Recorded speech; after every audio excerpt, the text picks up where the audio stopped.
the event so you know what's happening. So we're really excited to have Dr. Alasia Nuti from the Politics Department here to talk to us today at PolSoc.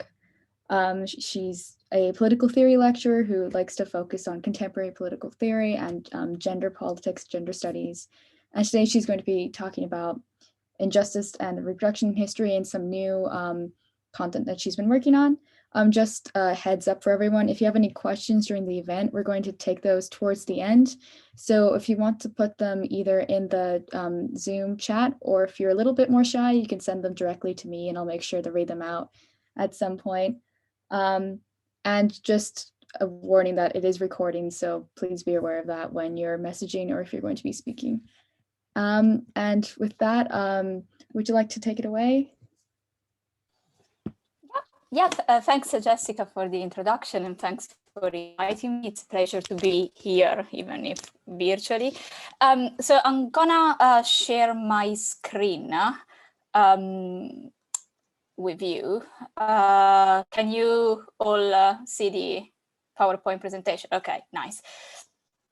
Okay, so basically what I'm gonna talk about today is something that I've been researching on for quite some time, which is the relationship between emancipation and emancipatory projects and the unjust history. So this sort of quite complicated relationship is really something that I've been working on for quite some time. So as let me just start the proper presentation. So as Jessica was saying, I published a book titled Injustice and the Reproduction of History. What I was trying to do in that book was contributing to this literature on historical injustice in political theory, which is a literature that focuses on when and how an unjust history or past injustices, you can think about injustices that happened in the past, like colonialism, slavery, and other past wrongs, do matter when we think about obligations of justice in the present. As many researchers starting the project, I was quite dissatisfied with the literature on the topic in political theory. What I was particularly dissatisfied with was that to me, the sort of difference between this distinction between past and present injustices didn't really work when looking at some forms of injustice. So in the book, I drew on many literature. So for example, I drew a lot on philosophy of history to really say that there are some injustices for which this distinction between the past and present is very problematic, because if we think about certain injustices as past, then we are actually misrepresenting them. We are misrepresenting our present. And so the argument that I made in the book is that there are some injustices that are not actually past, but they are reproduced in new ways in the structures of our societies, in the structures of our international arena. And so for this kind of injustices, which I called historical structural injustice, the distinction between past and present actually doesn't really matter. There are some injustices, for example, colonialism, imperialism, the transatlantic slave trade, slavery, and I also argue in the book gender inequalities that should be theorized as forms of injustices that started in the past, but then keep being reproduced in new ways over time and then into our present. And what I do in the book is also arguing that once we think about past injustice in this way as newly reproduced in the present, then we will have also to think differently about our obligation towards these injustices. And in particular, I argue that we owe at least 3 different things to this kind of injustices. First, we owe reparations. I also argue that if we think about past injustices as newly reproduced over history and into the present, then we don't only owe reparation for a single wrong that happened in the past. There are some agents like state that endure over time, they continue over time, that owe what I call a structural debt. They owe the reparation for basically their wrong actions over time, for their role in reproducing this kind of injustices. Just to make it very concrete, if we think that colonialism is not past, but it's actually been newly reproduced even after the formal hand of the colonial project, then it doesn't really make sense to think about reparations for the event of colonialism. We should think about reparations for the continuation, for the new reproductions of colonialism over time. And then I also argue in the book that this sort of injustices need a particular approach to policy making, a transformative approach to policy making, meaning a policy making that is very much aware of how structures of oppression are reproduced over time. And I also argue for the importance of what I call in a kind of, well, bit weird, I admit away, I'm not very good with labeling concepts, counter-historical institutional justification. So what I mean by that? So if slavery in the US, okay, is not really ended, but it's been reproduced over time in different ways, then we will need to look at the institutions of our societies to understand whether these institutions, even institutions that we kind of take for granted, actually enable the reproduction of an injustice like slavery. And I took inspiration from the kind of narrative that the prison abolitionist movement in the US has made over time. This idea that actually prison in the US today is just the reproduction of slavery, basically.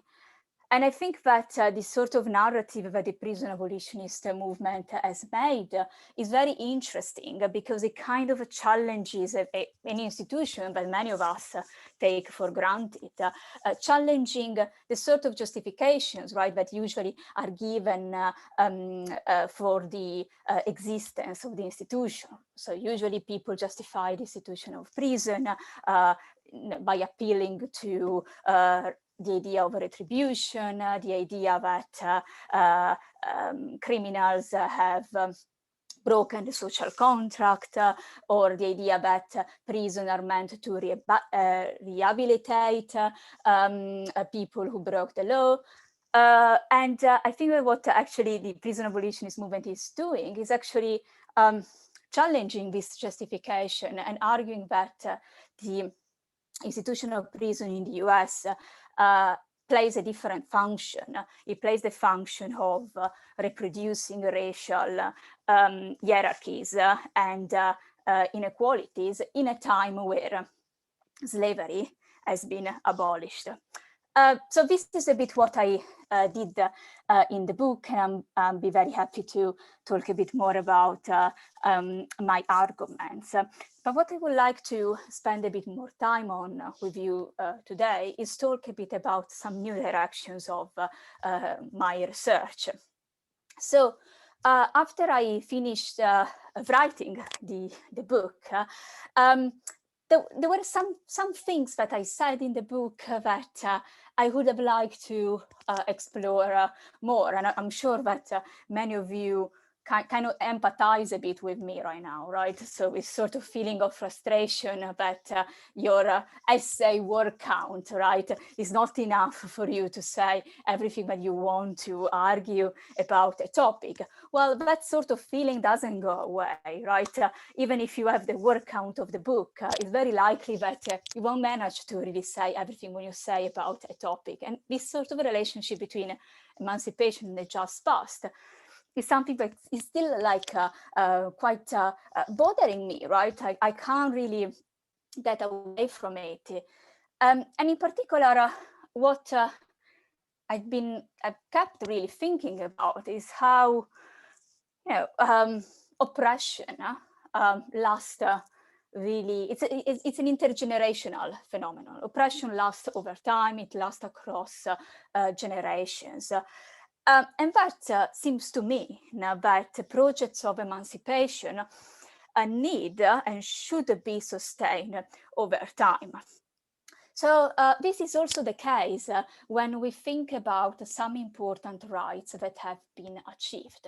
So as Simone de Beauvoir once argued, she was talking specifically about women's rights.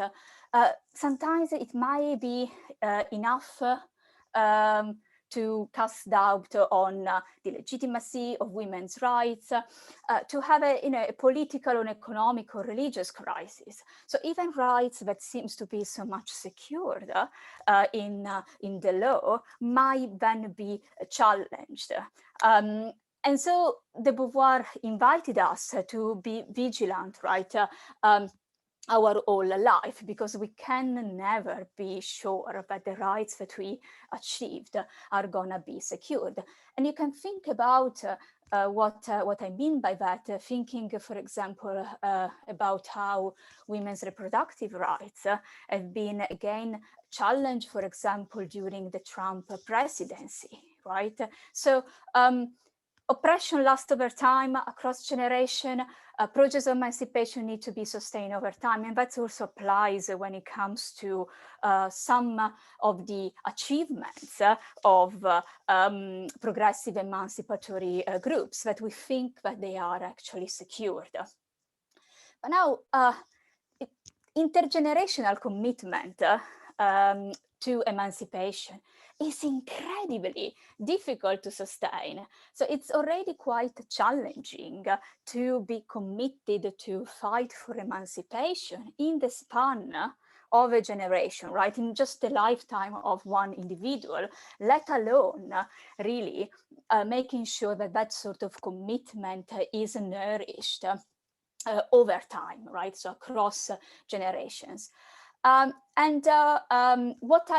I think is that the past, the unjust history, actually plays a crucial role in sustaining emancipation over time. And what I mean by that is that looking at how activists have been inspired by the past, have taken the past as really a site of obligation, make us think really about how the past is essential to emancipation. Even beyond, right, the ways in which we sometimes tend to think about it, right? So even beyond some of the things that I argued in my book, beyond, for example, demands for reparations for colonialism, slavery, or demands for reshaping public memory, right? So, for example, demands for introducing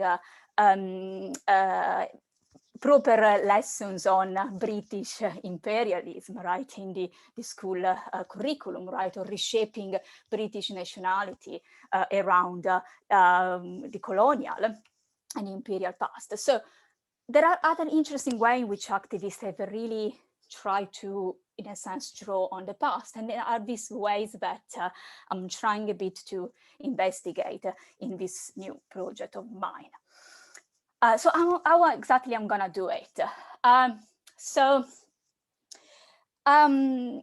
been particularly interested in the reflections about the relationship between the unjust past and emancipation or revolution, which were developed by Walter Benjamin. Now, many of you may not know who Benjamin is. You will probably know his name in next years. So Walter Benjamin is is a very tragic figure, is one of the most famous critical theorists. He has a very tragic life. He died suicide, trying to escape the Nazi regime. So he died at the borders with Spain when it was very clear to him that he couldn't have escaped persecution. He was a genius, okay, but he's probably one of the most difficult philosophers. So now I know that in this virtual audience there are many of my students in the module of politics of gender. Well, you know, if one thinks that Judith Butler is incredibly dense and difficult, they've never read Walter Benjamin. I mean, truly a brilliant mind, but not a mind that wanted to be so accessible to everyone. Nevertheless, I've been quite interested in how he thought about this relationship between the unjust past and revolution. And in particular, Benjamin argues that there are two different approaches to history, two different philosophies of histories that actually are particularly problematic for emancipatory projects.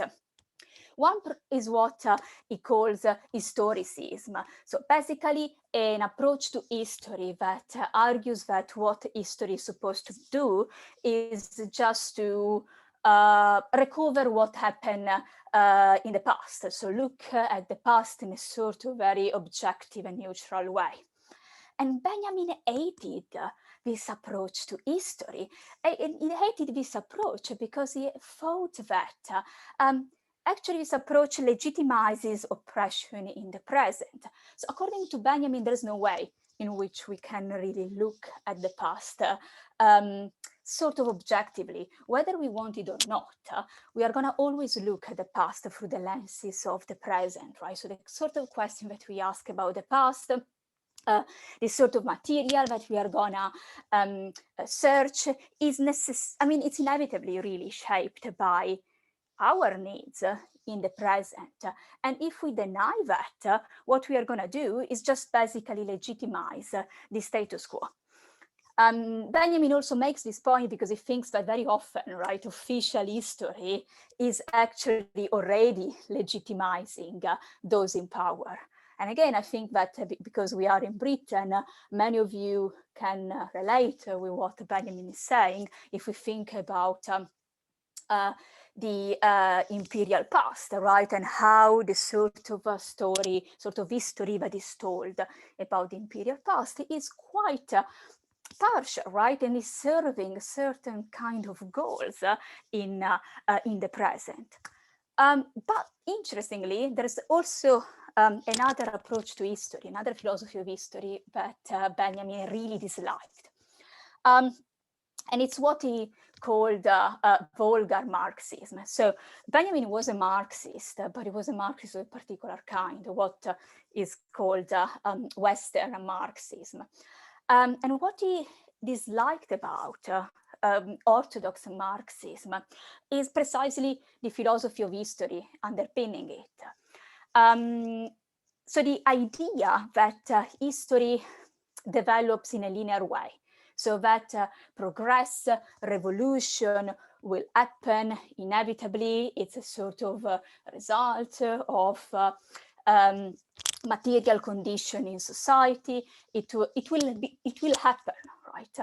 And the reason why Benjamin really hated it is because Benjamin was living, right, during the Nazi regime. And he thought that this sort of approach to history that some socialists back at this time were taking, so for example, German Socialist Democrats, was very problematic, very dangerous. Because if you think that revolution will happen, then you won't fight for it in the present. So you will consider something like fascism or the Nazi regime as just a moment, right? An unfortunate, very brutal moment, but that it will pass because progress will happen no matter what. And Benjamin was terrified, right, by that, and we can, I guess, really understand his worries. He really thought that in two different ways, these two approaches to history, so historicism and vulgar Marxism, really were antithetical to emancipatory projects. They would have just led to paralysis. So what is actually Benjamin proposing? So Benjamin argues that those who are oppressed in the present cannot just simply sit and wait for a future emancipation, but they need to act in the present. So Benjamin uses this very interesting messianic language. It's very inspired by Jewish messianism. So it talks about the oppressed becoming their own redeemer. But what it really means is that you just can't simply sit and wait for future liberation. You need to save yourself right now. And that, according to Benjamin, can happen only when the oppressed realizes that actually history is not just a linear development over time. It's just not a historical progression towards revolution, but history, from the perspective of those who are oppressed, is nothing but the continuum of oppression. And according to Benjamin, is when the oppressed realizes that a revolution happens, is when the oppressed become very angry because history has been just the continuum or reproduction, if you want, of oppression over time, that then revolution can happen. And so in Benjamin quite allegorical language, revolution are about making that continuum of history explode, right? So making the oppression, the historical oppression that continues over time, explode. So what I've been doing in this project is trying to unpack different arguments that Benjamin makes about the relationship between emancipation and the just past, because according to Benjamin, revolution, the unjust past has a very crucial role in revolution and projects of emancipations. And I think that Benjamin makes at least two different arguments. One is what I kind of try to call the inspiration argument. So very simply put, according to Benjamin, the unjust past can powerfully inspire revolutionary action in the present. And we shouldn't really downplay the importance of that power. So according to Benjamin, it's in moments of danger that oppressed group look right at the past, but the memory of an unjust past appears and then inspired oppressed groups to fight back.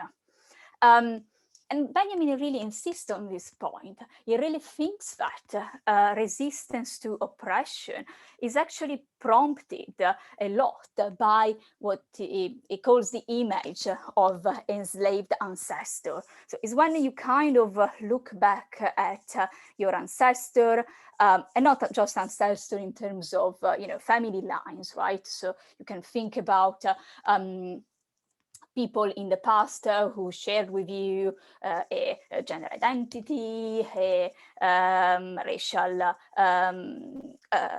category, and so on. So when you look back at those who are identified in the same group, right, to you today, and you think about how they've been treated, that you are kind of prompted to make this continuum of history explode.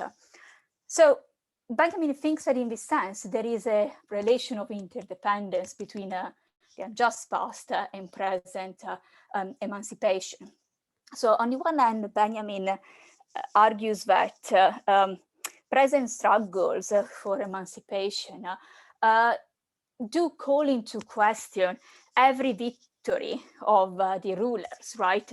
Every past and present victory. So you can think a bit about how contemporary, so think a bit about how the Black Lives Matter movement in the UK, right, is challenging those who are in power today, but it's also challenging those who were in power in the past, right? It's actually challenging an entire history of colonial and imperial oppression. So according to Benjamin, present struggles always actually call into question not just the present, but also in a sense the past. But what I'm particularly interested in this project, according to Benjamin, present struggles for emancipation should be fed by the unjust past. So Benjamin argues that revolutionary actors in the present have a specific task.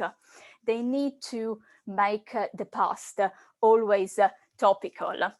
They need to find how we frame is a constellation between the present and the past. So he really thinks that present struggle needs to be fed by the unjust past. So I'll give you an example because this, I know, is getting a bit too abstract and convoluted.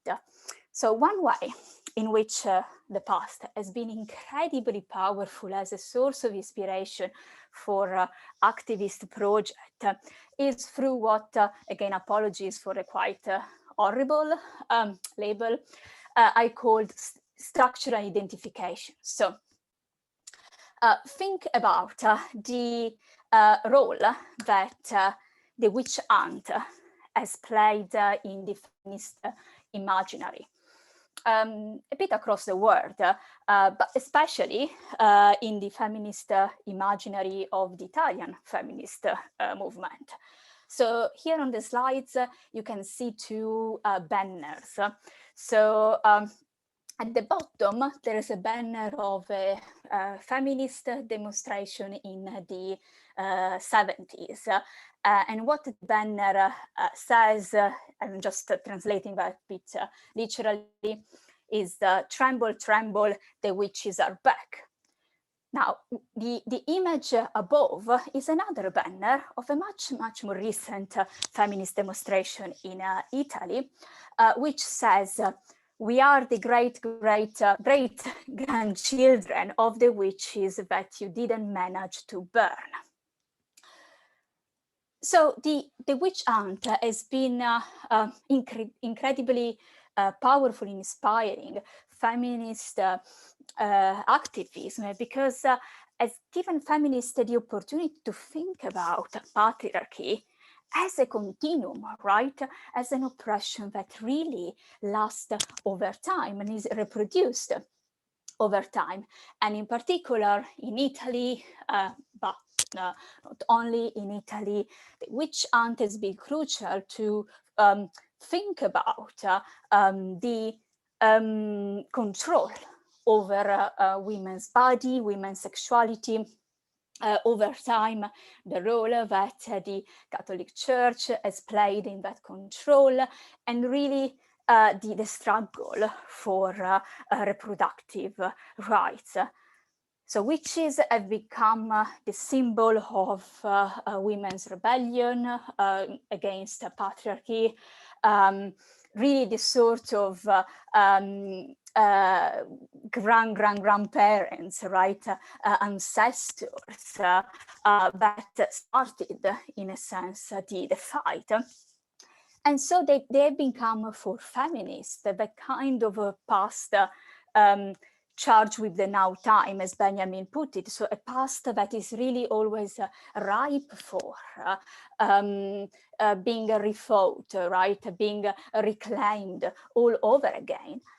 But also, interestingly, I think, with the witch hunt, right, witches have been those sort of ancestors that has made possible for feminists of very different generations to conceive themselves as part of a project that lasts over time, as a sort of image that brought together different generations of feminists who disagree so strongly about so many issues, but interestingly, they all identify with the witches, right, as a symbol of women's rebellion. So this is a sort of argument that I think that you can a bit pull out from Benjamin. But there is also another more interesting argument, especially for political theorists like me, who are quite obsessed with questions about obligations, responsibility, and so on, right? So Benjamin is not just saying that the past can inspire revolution in the present, right? Fair enough. He's also saying something more. So I think that what Benjamin is also asking us to consider is that fighting against oppression now is a responsibility that we owe to the unjust past. So Benjamin is trying to make us think about present and past generations of oppressed groups as actually bound together in the struggle for emancipation. Is suggesting, and I think that's something so powerful, that present generation have an incredible power. So they have the power to somehow do something for those who were oppressed in the past. And that power, right, from great power comes great responsibility, and that applies also to Benjamin. So according to Benjamin, present generation have a responsibility to continue the struggle against oppression and eventually complete the task of liberation, also in the names of those who have been oppressed in the past. Now, Benjamin, in a sense, is telling us, look, you may think that you don't have any responsibility towards the past. You are wrong. You might think that you have some responsibility towards the past, but it's unlikely that you actually have got how that responsibility is quite heavy and not so easy to discharge, because it actually requires full emancipation of the oppressed. That's what we owe precisely to those who were oppressed in the past and died. Okay, again, whew, God, that's heavy stuff, right? Very abstract, very complicated. So let me just give you some examples. So what does it mean that we have a responsibility towards the past in struggling in our present days? So one thing, right, that you can think about is that what Benjamin is saying is that in our campaigns against injustice in the present, what we should do is actually also include those who are dead. And that, as kind of slightly weird or creepy as it might sound, is not actually something completely alien to activism. So think about a recent example. So the recent, quite recent campaign in the UK to quote unquote pardon gay men who were convicted under laws, unjust laws that criminalized same-sex consensual acts. Now, that campaign, which led to the so-called Alan Turing law, was fought, of course, in the name of some actually gay men who still had in their criminal record an offense, a criminal offense related to same-sex consensual acts. It was also fought in the name of those who are dead, right? It's not a chance that the law is so-called the Alan Turing, right, law, really taking the name after a very famous, brilliant man who, this country has a profound debt towards, who arguably was also brought to suicide because of the way in which he was treated due to his sexual orientation. So that campaign was fought also to search for what is called like posthumous pardon. We can talk about how that sort of term of pardon is highly problematic, right? But what I just want to say is that actually there are present campaigns against injustices, but it really included the dead as a claimant, okay, of justice.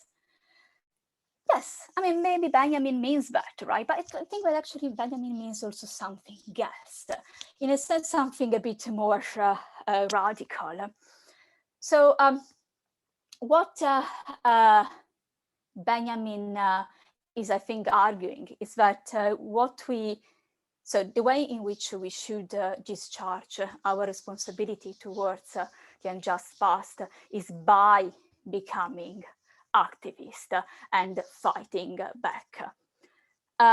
So you can think a bit about that in the way in which sometimes activists talk about what really brought them to activism in the first place, or talk about the role that those who struggled in the past, those who suffered from the same type of injustice, played a very important role in their sort of motivation for activism, right? Really thinking about that in terms of a depth towards who struggled in the past. So think about how think about the legacy of the Stonewall riots in the US, right? So the Stonewall riots, as many of you know, are usually accredited to have kickstarted the LGBTQ movement in the US. They were not the first one, but clearly they were the ones that really remained in the collective memory. And every time, right, every year when there's the anniversary of the Stonewall riots, you keep reading very young activists who are really arguing that they owe something to those who fought back that day. And that the way to, in a sense, give back is continue the struggle for sexual liberation. So I think that this is what Benjamin is trying to argue, right? That we have this responsibility to complete the task of liberation in the name of previous generation who were oppressed in a similar way, right? So for example, because of their sexual orientation. And this is precisely what is owed to the unjust past. We may owe reparation, we may owe a different kind of public memory, but what we definitely owe is emancipation. Okay, so if I have just, sorry, Jessica, do I have 5 extra minutes? Otherwise I can just wrap it up. Yeah, that should be fine. Okay. Yeah, we have more time. Okay, very quickly. Something else that I've always found quite fascinating in Benjamin's thought is this idea that history is incomplete. So there is a slightly tension here, because Benjamin is arguing on the one hand that activism in the present can save history and, in a sense, bring history to a completion. But on the other hand, he really argues that history is this continuum of oppression is always incomplete. And I think that that's actually this sort of maybe philosophical tension is quite productive when it comes to activism. So what I mean by that, so the fact that history is incomplete and the fact that activists are asked, or we are asked generally in the present to always connect in a new way to the past is actually very important, because that's precisely the way in which we can have a critical view on the history of activism while being inspired by it, right? And while even acting in its name. So for example, I started with the example of the witches and feminism. By the way, I should have also said that this project focused in particular on feminist and the LGBTQ movements, as you could have guessed from my examples. Italian feminists, but not only Italian young feminists, have kept reclaiming the witch hunt, have kept connecting with the witch hunt and also with previous generation of feminist activists, but they did it in their own way, right? Rethinking about who can reclaim the identity of the heir of the witches today in the movement. So for example, the banner, the more recent banner from an Italian feminist demonstration that I put on the slide was by an organization, a feminist organization that really argued in favor of the inclusion of trans women into the feminist movement. So in that sense, going a bit against some, not all, but some of their previous, their mothers and grandmothers who may have different ideas about trans inclusion, right, about gender identity.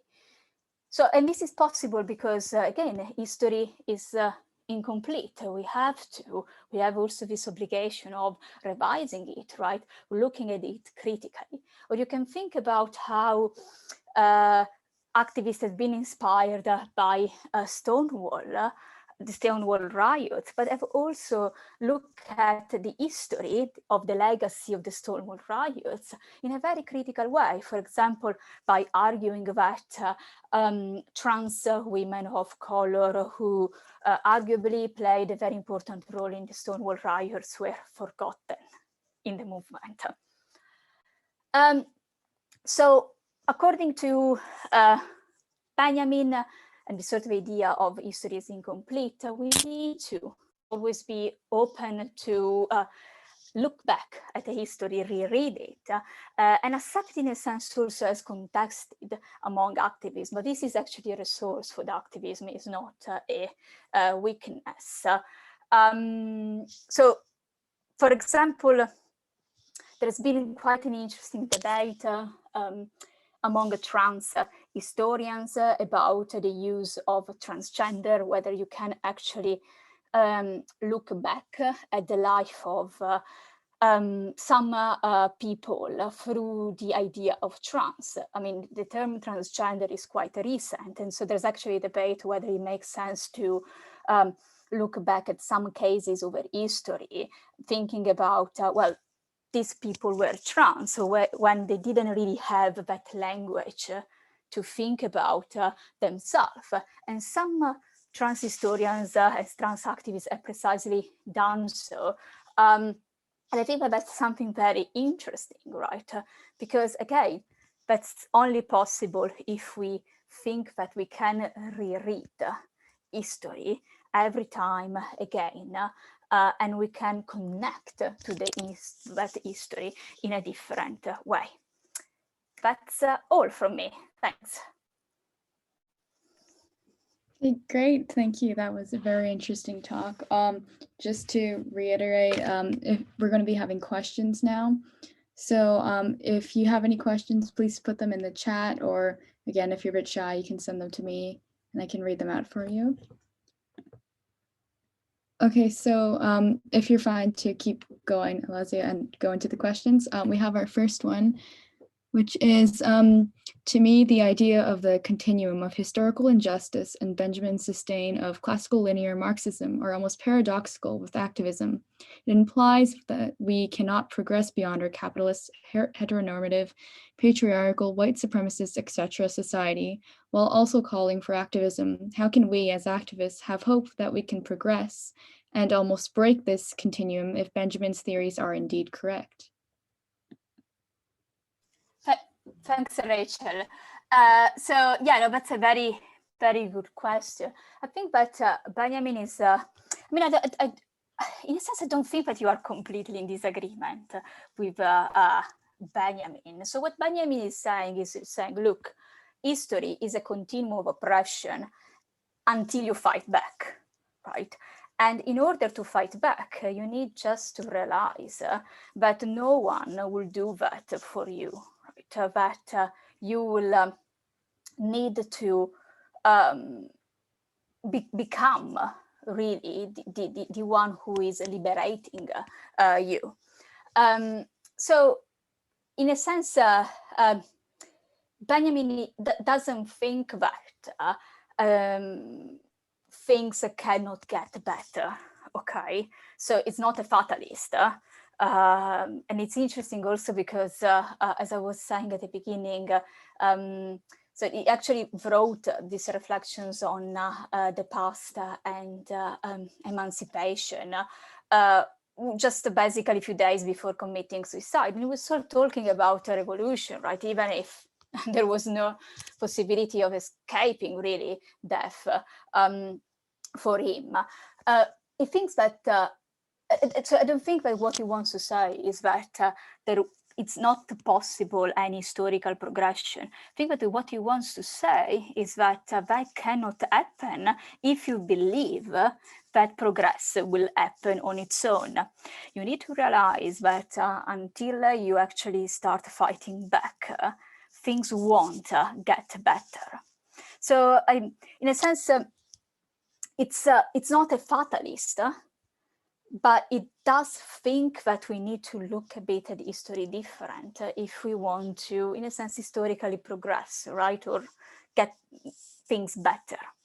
Have I replied to you, Rachel, or? Okay, great. Okay, thank you for your answer. All right, Rachel says it's okay. If there's not a question there at the moment, so I guess I'll put in one of my own instead, as to keep it going. I know you touched on this only sort of towards the end of it, but I found really interesting one of the examples you used about how history is being incomplete in regards to referring to, let's say, trans people back in the day, because it's a modern term and a modern outlook, and identities have developed so much and are viewed so much more differently in current society. So like, how would you say that people should approach this when looking at past generations? No, that's, I think, a very important question. So I can tell you how I think that people should not approach it. So in the case of the trans history that I was referring to towards the end of the presentation, so the kind of approach, right, to the past of a term, right, that is quite recent, has been quite controversial. So some of the cases that were a bit reclaimed by trans history as also belonging to the history of trans identities for a very long time have been, for example, part of the history of cis lesbian and cis gay men. And this sort of reaction to this sort of reclaiming of history through the lenses of trans has been quite brutal, right? It's like that was our history, how can you dare, right, to claim it for you? And I think that that's, in a sense, completely a very problematic approach.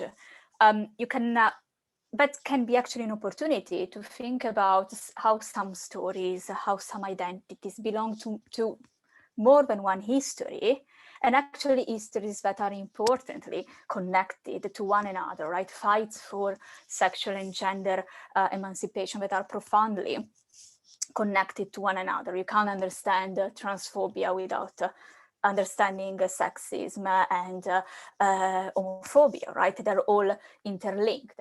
So I think that as difficult as this might be, this is sort of an opportunity for activists to think that identities are so complex. And since there's no way really to know what the people, for example, so there's this book on the cases of women dressing like men and living lives as men, which was part of the lesbian history for quite some time. It's quite impossible exactly to know, right, what these people were thinking, right, how they were interpreting their identity.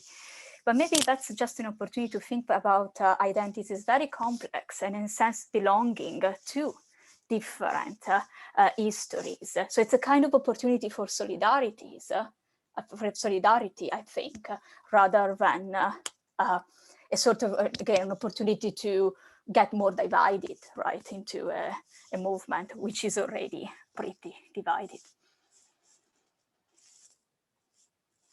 Great, thank you. That's a great answer.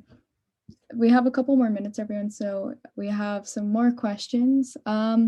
So from Joe, as you say, studying history in a passive way can remove agency from those within it and those exploring it. How can we take an approach to past injustices that galvanizes people towards action?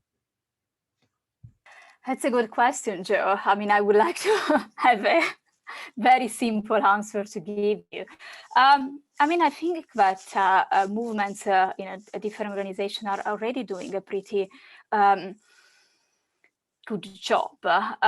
So even, recently, the sort of debates, just to think about a recent debate in the UK about statues and monuments was, I think, incredibly galvanizing for people, and it really opened a kind of profound debate, which was, of course, then simplified by some actors. It was really a debate about the importance that the past plays in the present. And there are different ways in which activists has been incredibly creative with the use of the past, right? Again, the witch hunt, right, has been really a way to galvanize a different generation of feminist activists in a kind of imaginative way. So I think that it starts right from what Benjamin was saying at the beginning. So we need to start thinking that history, I mean, is important for its own sake, fine, but we also look at it through the lenses of the present. And it's actually a powerful tool for activism, not a weak one. Okay, and then another question from Rachel, sort of connecting to, I think, what Joe was asking about is, on that, do you think that monuments such as Churchill's should remain in place for historical purposes, I guess, based off what we saw during the summer? Yeah, thanks, Rachel. That's a really good question. So I think that there is a need to recontextualize the monuments, right, of certain historical figures, especially those historical figures that have played such an important role, right, in the collective identity of a nation. And that's the case, of course, of Churchill.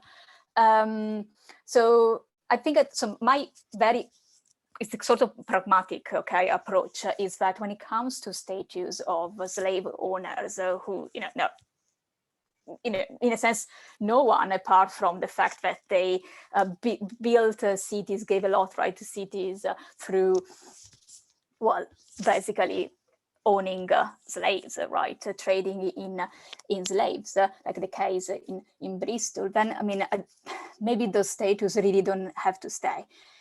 Maybe with with cases like Churchill, you can do even more creative things. I think that you can maybe build different statues that tell a different story, a more complex story about that historical figure. Or you can sometimes even vandalizing statues. So there's the infamous case in Italy of a quite important journalist who is a sort of extremely respected figure, especially by conservative actors in Italy, who in different interviews, kind of bragged about the fact that when he participated to the Italian colonial mission, he had as a wife I think it was like 13 years old local girl, right?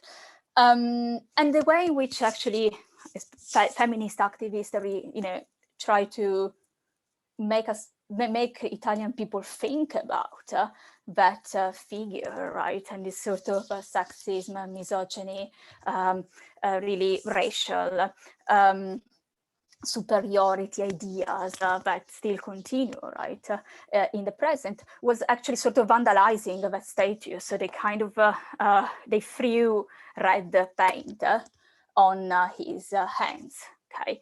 So I think that in a sense, we need to think about strategic ways to interact to his statues. And it may be that when it comes to sort of important figures for the national identity, like collective identity of a nation, what we could do is actually recontextualize them, or kind of raising awareness of what they did, and now what they did was so crucial in right, the story that then a nation tells of himself in different ways. So yeah, that's, I think that I will go creative with Churchill. Okay, sorry, I didn't mean to interrupt if you're still good. We have another question from Tron asking, in areas like disability, you often have situations wherein people are afraid to claim the disability identity for fear of not being disabled enough. How can we work to deal with such stigmatized identities and encourage people to claim this identity and work for our collective liberation? Wow, that's a great question, Thomas. It's a difficult one, I think, also for me to reply, precisely because in a sense I don't want to speak on right behalf of disabled people. I think that what we should do with disability is really talk a lot about it, right? Complicate our understanding of what disability is, starting really from, for example, education. So you can think about the issue of mental health, how mental health is still very much stigmatized, but it was actually something that until even maybe like 20 years ago, no one was talking about, right? And now there is more consciousness, and that's been possible precisely also through the commitment and work of people who were experiencing a mental health issue. So I think that I was quite actually struck by your sentence, like, not being disabled enough, because in a sense I think that the sort of idea of not being enough of one identity, right, to then talk about what that identity means for you, right, and how you're affected by it, also applies to other identities, right? You may not be, gay enough, whatever that means, right, to then talk about it. So it's actually, I think that it's very interesting issue because it applies also, right, to many identities. But I think that really it's about speaking up, right? It's about making collective spaces hospitable, right, to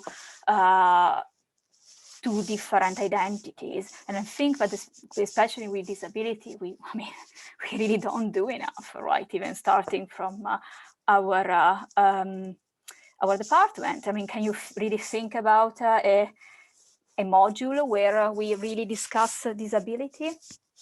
No, right? And that's a problem. So yeah, a very good question, thanks. Okay, just prefacing this, that we're probably going to just do last couple of minutes. So if you do have any questions, I'll give you a bit to get them down, but to fill that time, I guess, before we wrap up, I get sort of connected to the previous question. I guess it comes to the topic of when you have like intersectional identities and you have back to the idea of having responsibility for the unjust past. What do you do if, maybe you belong to different groups, or as you mentioned, some history is related to each other, like feminism is inherently tied to topics of gender and trans issues as well.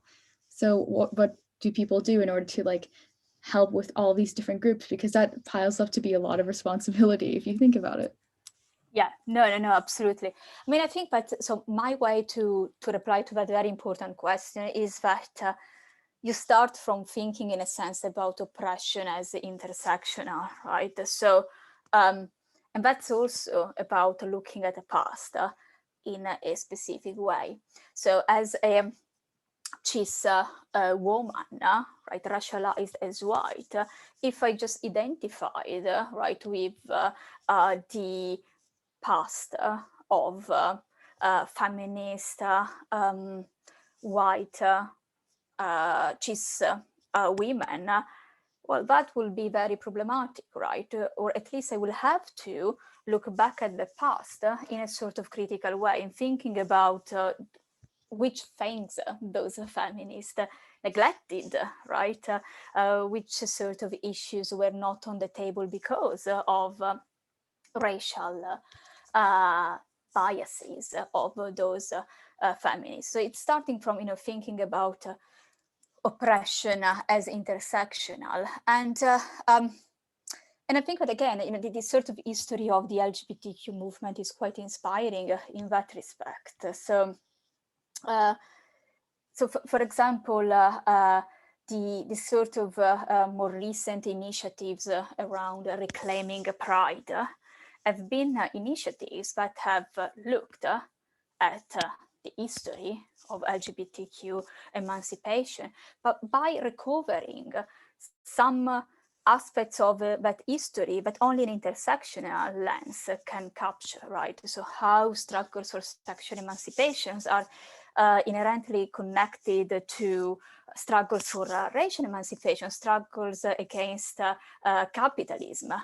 And that's the sort of way of thinking about the past that is really productive, I think, for present activism.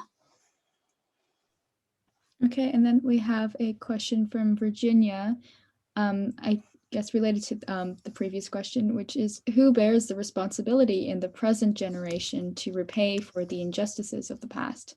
And is activism also a responsibility that we owe to individuals in the name of past injustices? Or is it only one possible way to carry on in the fight for emancipation? Thanks, Eugenia, for a very interesting question. So, who bears responsibility in the present generation to repay for the injustices of the past? I mean, many different actors. And I think that different actors have a different kind of responsibility. So, I argued for a specific type of responsibilities in my book, so sort of more traditional way of thinking about responsibility for the past. So who own like reparations and what this reparation might look like. And there I was really thinking about the role that powerful agents like states have played in the reproduction of an injustice over time. But I also think about the responsibility in a sense a bit more broadly, not only as a kind of blame, but also as a more political responsibility. And there I think that present generation have, a different also role to play. So in a sense that there are different type of responsibilities towards the unjust past that fall on different kind of actors, and we need to be very careful and not mixing them up, right? So you don't want to say that what the British state may hold to India for imperialism is necessarily the same of what an individual, right, just an ordinary citizen's home, right? But that doesn't mean that the ordinary citizen should just be, doesn't have any other kind of responsibility. And that's also connected to this sort of more recent work on activism as a responsibility for the past, because that's a different kind of responsibility. It's not the kind of structural debt which I try to a bit unpack in the book. So it's not the kind of responsibility that a state may own for its wrongful actions over history. But it's an important responsibility that really binds, I think, together different generations.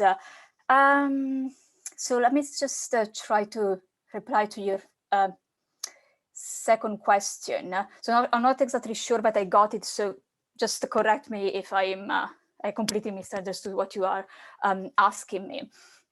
So is your question whether, in a sense,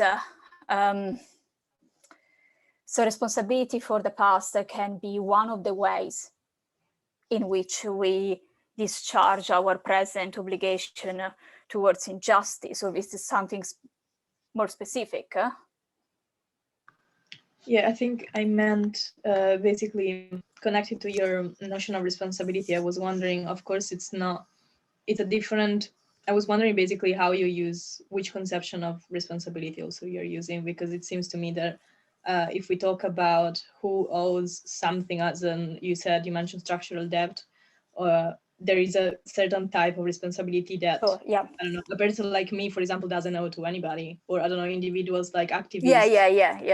Yeah. So I was wondering if, and if it also can be called activism or responsibility, like, is it something that we need to do, or is it something that it's optional? It would be, I don't know, sort of the supererogatory level or actually level that we should do, we are required to do. Yes. So yes, thanks for the clarification. So yeah, in a sense, it's a different kind of responsibility. So I try very much to distinguish them. I mean, I think that in a sense, yeah, we have a strong responsibility to be activist, and that sort of responsibility can be, I guess, more easily conceptualized when you think about the responsibilities that you might have towards those who fought against oppression in the past, because you can think that, well, in some ways you benefit from those struggles. They may have been successful, but even if they're not been successful, they still give you something, right, in terms of kind of moral and historical learning. And then there is a strong sort, so that there's a kind of a benefit argument there, but there's also, and that's, I think, also what Benjamin wants to say, the fact that we have the chances to do something for those who were oppressed in the past. When we think that those who were oppressed in the past share with us an important interest, which is the interest in emancipation. But it's a broader understanding of responsibility, right? So it's not like just in the political philosophy jargon, it's not about accountability, strictly speaking, is about more political form of responsibility, right, without blame.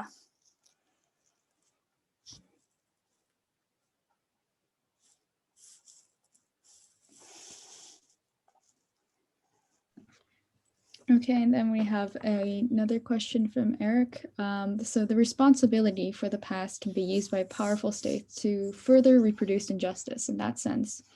In that sense, what is the role that activism has in preventing this? Or what is the role in activism in preventing the use of apologies as instruments of oppression? Thanks, Eric. Very interesting question. So yes, I mean, you're totally right. Powerful states or those in power precisely use the past, right, to reproduce oppression in the present. And that's absolutely what Benjamin is saying, right? So his sort of argument against historicism is precisely that. Look, you think that you are looking at history objectively, but actually what you are doing is just legitimizing certain kind of narratives, okay? So I'm not sure I'm not sure about the prevention aspects, because I think that in a sense it's very difficult to prevent, right, apologies. But I think that what activists can do, as precisely Benjamin will invite us to do, is to challenge, right, these sort of discourses that use the past to reproduce inequalities in the present, basically unmask them for what they are, which is not just a sort of objective, neutral historical telling, right, of history. It's an act of power. So I think that's precisely what Benjamin is suggesting, right? It's about telling to power that what they're doing is an exercise of power. So that's a bit the same with apologies, right? It's about when and if they are instruments of oppression, is about unmasking them for what they are. And again, the past can be absolutely, right, useful for that. And especially also the idea that the past is not gone, but is reproduced into the present.